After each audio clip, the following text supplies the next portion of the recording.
I'm just really excited about it overall, a team win, and we saw a lot of pieces we put together. My most happy stat is the assist column. We had 17 assists, and that's something that we've really hammered home, is moving the ball to great scores and understanding that we needed to convert as well on turnovers that we created, and we were able to do that today. We created 18 turnovers and we got 22 scores out of it. I've talked to the team about what that number should look like when we are turning folks over, as well as what it needs to look like when we're sharing the ball. So overall, great team effort. Yeah, Coach, how happy does it make you feel, after just having 6 assists against Charleston, say y'all are able to have 17 against Prairie View? Elated is the word. Elated is the word. Truly, because I went back and well, you already have an understanding, but I went back and took a look at what does it look like game-wise, where are we struggling, and it really is just, being able to share the ball, not just share the ball, but maybe I'll make great passes to scores, and we've been focusing on it, and we're going to continue to focus on it, because it's going to be really important. So I'm happy because we followed a game plan, and when we executed the game plan, this was the result. Yes, now and Kira, what was the big difference in this offensive strategy, being able to, not only have 17 assists, but also score 93 points against Prairie View? I'll go. Ball movement. We shared the ball plenty of times today. Yeah, I think going inside out, sharing the ball, allowed us to get good open looks. Yeah, obviously, Kira, big night for you having 17 points. Just how were you able to kind of dominate in the paint there? I think patience, and then obviously good passes from my teammates allowed me to score.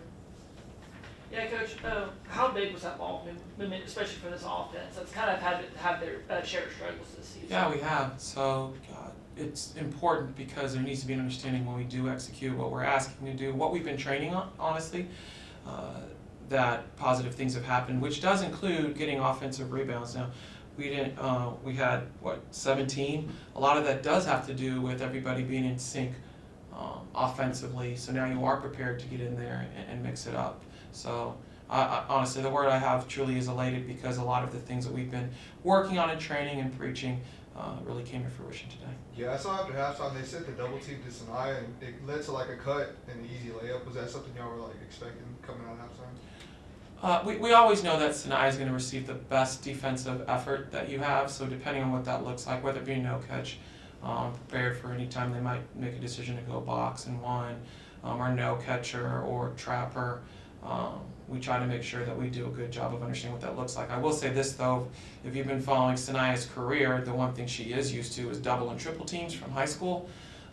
She's seen it a lot, so she's a really savvy young woman. So that's something she also is able to dig into her bag and find the open players, just making sure that we communicate right. Kira can tell you I was getting on, I'm like, Kira, get to your spot, right? When those things are happening, everybody else has to be on high alert to get to their spot. So we can alleviate that stress for her, and she's able to help find the open player for scores.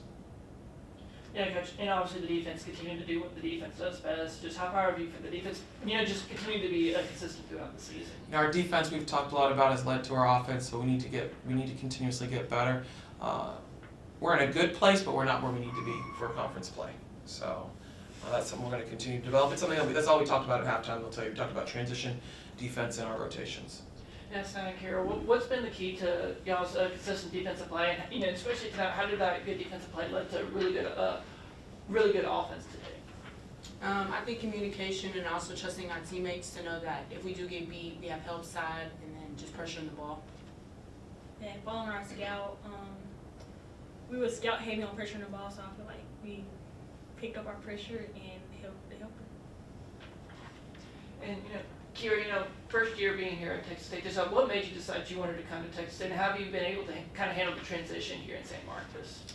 Yeah, so the big part for me was the coaches and just their plan that they had for me develop-wise. They just thought that I haven't reached full potential, so to see what they saw and to be able to, perform like that, I loved it, so. And Coach, when you have two sophomores leading the team in scoring, what can you say about this young core of players that you have right here, and how can they continue to develop as the season gets on? So that's what's exciting, right? If you look at it, we started a freshman, and I consider Maya, she won't consider herself a sophomore, a bit of a sophomore because she tore ACL, right? And then truly only one veteran. And a lot of the substitutions coming in are young. KP is only a sophomore as well. I find that really exciting as far as our youth are really starting to learn and understand how to move together to play the game. I think definitely, right, as each game passes, we have to be able to quickly learn, and I found that these young women, this game is really critical for us as far as the youthfulness of understanding, hey, we follow a scouting report, these are the positive things that happen, here are the areas we need to get better, but definitely the future is bright. Yes, and Kira, well, I guess what are some of the challenges y'all face? You know, being some of the younger players on this team, what are some of the challenges y'all face this season? How have y'all been able to kind of overcome those challenges and be able to pull out a win like this one? Just playing smart, staying poised, knowing what shots to take, not being sped up with the game. So Yeah, I also think playing against older, veteran players, to listen to my coaches and take what they have to say into the games. And also, how did it feel to get that first home win of the season? amazing.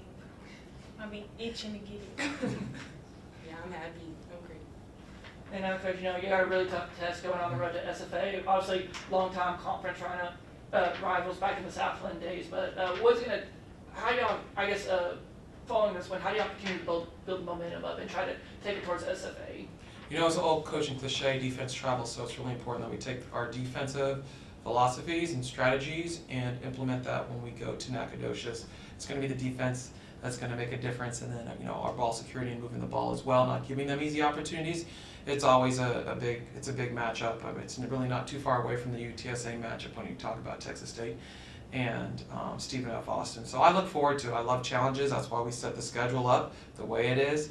It's really challenged our program, and I'm excited about this opportunity we have coming up. And some days, right, where the student athlete's going to be students, because we have finals coming up. This week is really important that we have this 5-day break before we play again. It is a late game though, just to, so folks are aware, because of their football team in the playoffs. They moved our game to 8 p.m. Versus 7, or actually initially it was at 2. So we have an 8 p.m. start, but I don't think that's going to be an overall factor. It's really going to be, are we going to be prepared defensively to be able to go into Nacogdoches? Yes, and Kara, what's going to be the key to kind of keep this momentum rolling following this win? How do y'all able to kind of stack these 2 wins in a row? Moving the ball. Getting stopped on defense and moving the ball offense. Yeah, turning our transition defense into points.